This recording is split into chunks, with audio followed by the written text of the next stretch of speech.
جو ہم نے سٹارٹنگ میں ذکر کیا حضرت نوح علیہ السلام کی قوم پر عذاب کا، جو عذاب آیا تھا پانی کا، وہ صرف ان کی بستی کے لیے تھا یا پھر پوری دنیا میں آیا تھا؟ ہاں، یہ ایک بہت زیادہ ڈیبیٹیبل موضوع ہے. قرآن مجید نے اس طرف صریح اشارہ نہیں کیا، لیکن قرآن مجید کی بعض آیات سے اور بعض روایات اور احادیث سے علماء نے اس پر ایک ڈیبیٹ کی ہے، جس کی طرح میں بتا دیتا ہوں کہ اب یہ پہلا پوائنٹ یہ ذہن میں نشین رکھیے کہ ایسا نہیں ہوا کہ پانی نکلا اور اگلے ہی لمحے اتنا وہ علاقہ بھر گیا کہ کشتی چلنے لگ گئی. یہ 6 ماہ پانی نکلتا رہا، بارش برستی رہی، نیچے سے نکلتا رہا. یعنی انہوں نے پہلے دن، دوسرے دن، ہفتے بعد یہ نہیں سمجھا کہ یہ اتنا ہو جائے گا، وہ بارش روٹین کی سمجھ رہے تھے. 6 ماہ پانی ابلا. 6 ماہ کے بعد جب سب ڈوب گئے، کوئی نہیں بچ سکا. اب حضرت نوح کی کشتی چلنے لگ گئی اور وہ جودی پہاڑ پر جا کے ٹکری. اب یہ جودی پہاڑ عراق کے شہر موصل میں واقع ہے. اب یہ جو ڈیبیٹ ہے کہ یہ کہاں پر آیا تھا، یہ ایک بڑا غور طلب بات ہے. دیکھیں، اکثر مورخین کا خیال ہے کہ یہ پوری روئے زمین پر تھا سیلاب، مگر عقل کا لحاظ رکھا جائے، عقل کا تقاضا یہ ہے جو اگر غور کیا جائے تو اگر نافرمانی قوم نوح کر رہی ہے تو پوری زمین پر عذاب سمجھ میں نہیں آتا. یا تو ہو نا، سوچنے والی سمجھے نا، یعنی ایک قوم پر پیغام بھی نہیں پہنچا، اس نے نافرمانی نہیں کی، تو اس کو عذاب کیسے آ سکتا ہے؟ تو عقل کا تقاضا یہ ہے کہ عذاب صرف قوم نوح پر آنا چاہیے. اچھا، اب یہ دونوں چیزیں بھی علماء نے بھی لائی. انہوں نے کہا عین ممکن ہے کہ اس وقت چونکہ حضرت آدم آئے ہوئے تھوڑا عرصہ ہوا تھا اور آبادی کم تھی، عین ممکن ہے زمین پر آباد ہی صرف قوم نوح ہو. یہ پاسبلٹی بھی ہو سکتی ہے. یہ پاسبلٹی بھی ہے. تو لہٰذا جب ہم یہ کہتے ہیں کہ پوری زمین پر آیا تو یہ بات بھی درست ہے، اور جب ہم یہ کہتے ہیں کہ صرف قوم نوح پر آیا تو یہ بات بھی درست ہے. چونکہ اس وقت جو آباد تھی وہ قوم نوح ہی تھی، جو حضرت آدم علیہ السلام کی چند نسلوں کے بعد آ گئے تھے رسول، تو قوم نوح تھی. تو لہٰذا یہ دونوں باتیں موجود ہیں کہ یہ عذاب پوری زمین پر بھی ہو سکتا ہے اور یہ عذاب حضرت نوح علیہ السلام کے علاقے پر بھی ہو سکتا ہے. تو اس کی یہ توجیہ زبردست ہے کہ عذاب ان لوگوں پر آیا جنہوں نے انکار کیا، چونکہ یہ قرآن کا اصول ہے. قرآن جب تک ہدایت واضح نہ کرے عذاب نہیں دیتا، اللہ تعالیٰ عذاب نہیں دیتے. تو لہٰذا اس وقت پھر قوم نوح ہی زمین پر موجود تھی. اگر یہ قول درست ہے کہ پوری زمین پر آیا تو ان پر پھر عذاب آ گیا. اچھا، اگر میں آپ سے پوچھوں کہ قرب قیامت کی کون کون سی نشانیاں پانی سے جڑی ہیں، تو اینڈ ٹائم پروفیسیز میں ہمیں کہاں کہاں ذکر ملتا ہے پانی کا؟ اس حوالے سے تو بہت ساری جگہوں پہ ذکر ملتا ہے. مثلاً آپ دیکھیں یاجوج ماجوج کے تذکرے میں ہمیں اس کا ذکر ملتا ہے. ٹھیک ہے، اور یاجوج ماجوج کا تذکرہ آپ کو پتہ ہے علامات کبریٰ میں سے ہے، قیامت کی بڑی علامات میں سے، چھوٹی میں سے نہیں ہے. اس کے اندر پانی کا تذکرہ کیا ملتا ہے؟ صدر الشریعہ مفتی امجد علی اعظمی صاحب لکھتے ہیں جب دجال کو قتل کر دیا جائے گا، حضرت عیسیٰ علیہ السلام کو حکم ہوگا کہ اب مسلمانوں کو لے کر کوہ طور پہ چلے جائیں. مسلمانوں کو لے کر حضرت عیسیٰ کوہ طور پر چلے جائیں گے اور اپنا ادھر سے یاجوج ماجوج کی قوم نکل آئے گی. ٹھیک ہے، اب یاجوج ماجوج جب نکلیں گے تو وہ اتنے ظالم ہوں گے کہ وہ جہاں سے گزریں گے لوگوں کو مارتے جائیں گے. بالآخر وہ بحیرہ تبریہ یا بحیرہ تبریہ سے گزریں گے، بہت بڑا سمندر جس کا روایت میں آیا ہے کہ جس کا چوڑائی 10 میل چوڑا ہوگا، لمبائی کی تو حد ہی کوئی نہیں. وہ قوم اتنی ظالم اور اتنی سرکش اور اتنی بڑی تعداد میں ہوگی کہ وہ بحیرہ تبریہ کا پانی پی جائیں گے سارا، حتیٰ کہ سمندر خشک ہو جائیں گے. اور جو ان کے پیچھے آئے گا وہ سمجھے گا بھی نہیں کہ یہاں کوئی سمندر تھا، اتنا پانی پی جائیں گے. پھر وہ کیا ہوگا؟ پھر اس واقعے میں 2 دفعہ پانی کا، ایک دفعہ یہ پانی پی جائیں گے، دوسری دفعہ یہ ہوگا کہ جب یہ پانی پی جائیں گے تو اپنا حضرت عیسیٰ علیہ السلام مسلمانوں کو لے کر کوہ طور پہ ہوں گے. تو فرمایا کہ یہ لوگ زمین پر اتنی تباہی مچائیں گے کہ کسی کو زندہ نہیں چھوڑیں گے.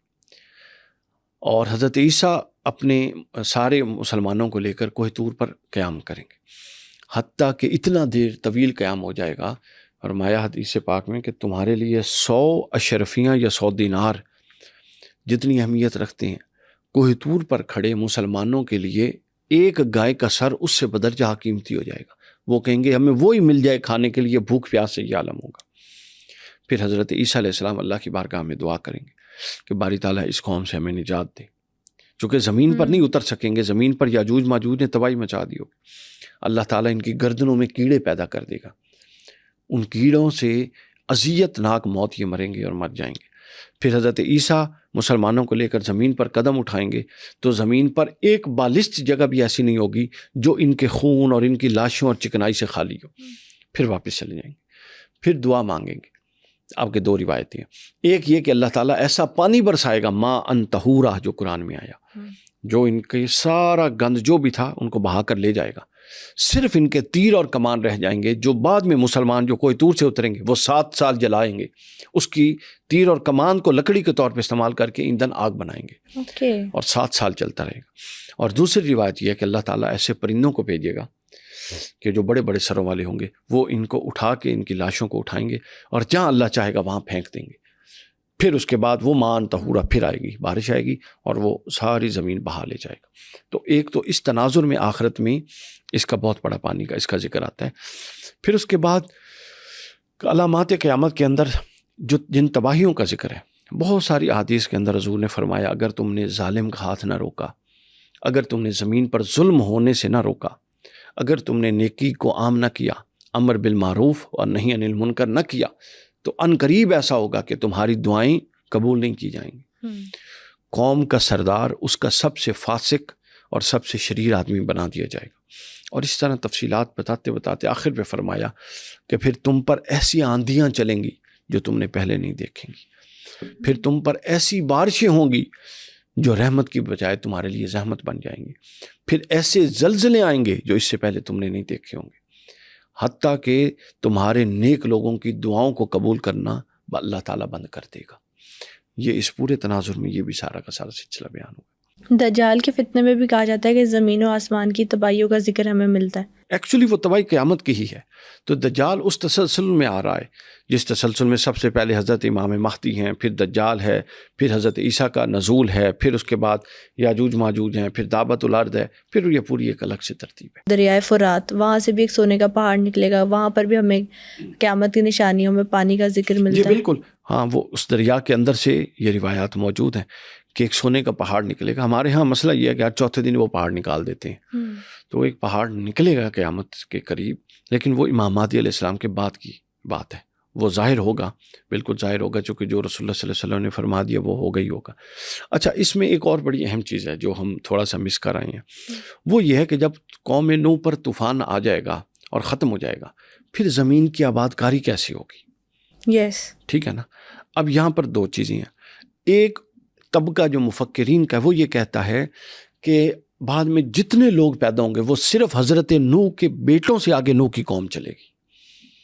دوسرا طبقہ ہے وہ یہ کہتا ہے کہ نہیں، جتنے لوگ کشتی میں سوار تھے حضرت نوح کی نسل بھی چلے گی اور ان سب کی نسلیں بھی چلیں گی. اور قرآن مجید نے دونوں کی طرف اشارہ کیا. سورہ مریم میں کہا من ذریت آدم و ممن حملنا مع نوح. بعد میں پھر طوفان کے بعد ہم نے ان کی آل کو چلایا جو اپنا نوح علیہ السلام آدم سے تھے اور نوح علیہ السلام کی آل سے تھے. اور پھر دوسری جگہوں پر جو لوگ مع نوح حملنا مع نوح، جو نوح علیہ السلام کے ساتھ شریک تھے، ان سے بھی ان کی آل کو آگے چلایا. اور ایک جگہ میں فرمایا وجعلنا ذریتہم باقین، اور ہم نے نوح کی ذریت کو باقی رکھا. تو گویا طوفان نوح کے بعد جو لوگ زمین پر زندہ رہے اور قائم رہے وہ حضرت نوح علیہ السلام کی اولاد میں سے بھی تھے. 4 بیٹے تھے نا، حام، سام، یافس اور کنان. کنان کافر تھا، وہ مر گیا، ڈوب گیا، جو کشتی میں سوار نہیں ہوا. ہاں، حام، سام اور یافس، یہ 3 مومن تھے. ان تینوں کی اولاد سے آگے سارا کا سارا چلا. ٹھیک ہے.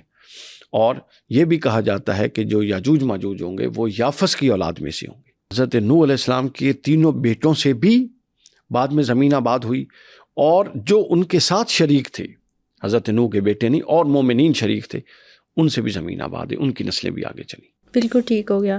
اور قیامت کی نشانیوں میں سمندر ابل کر نکلنے کا بھی ذکر ملتا ہے ہمیں. جی بالکل، جس طرح کہ ابھی ہم نے بتایا، یہ تو قرآن مجید میں ہے. سورہ الانفطار پوری سورت اس موضوع پر ہے.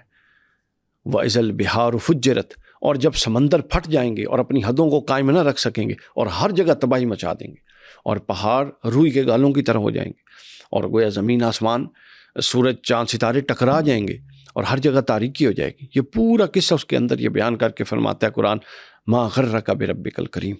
اے انسان، جس کا نتیجہ یہ ہے، تجھے کس نے اپنے رب سے غافل کر دیا. تو گویا قیامت کی علامات میں سے یہ ایک بڑی واضح سی چیز ہے کہ سمندر اور پانی یہ تباہی کے استعارے کے طور پہ آئے ہیں بہت ساری جگہوں پہ. تو لہٰذا یہ بالکل اس طرح ہے کہ یہ سمندروں کی جو حد بندی ہے، بلکہ آپ دیکھیں قرآن مجید میں اپنا اس بات کا ذکر ہے کہ ہم نے سمندروں کے درمیان پردہ لگا دیا ہے. ٹھیک ہے، اور ہم ویڈیو بھی دیکھتے ہیں کہ ایک طرف سمندر کا پانی اور ہے، ایک طرف اور ہے، رنگ بھی مختلف ہے اور کہتے ہیں کہ ذائقہ بھی مختلف ہے. تو وہ کون ہے جس نے اس نے درمیان میں حد بندی کر رکھی ہے کہ ادھر کا پانی ادھر نہیں جاتا اور ادھر کا ادھر؟ تو اللہ تعالیٰ یہ حد بندیاں جب اٹھائے گا تو پھر یہ پانی تباہیاں مچا دیں گے. جیسا کہ ہم چھوٹا سا اس کا منظر سونامی میں دیکھتے ہیں کہ تھوڑا سا پانی جب آؤٹ آف کنٹرول ہوتا ہے اور سمندر کی حد بندیوں کا لحاظ نہیں رکھتا اور باہر آتا ہے تو وہ کیا کرتا ہے. تو اس سے اندازہ کر لیں کہ جب یہ حد بندیاں کلیتاً اٹھا دی جائیں گی تو 70% پانی رکھا کس لیے گیا ہے؟ اس لیے رکھا گیا کہ وہ قیامت کے دن تباہیاں مچائے گا.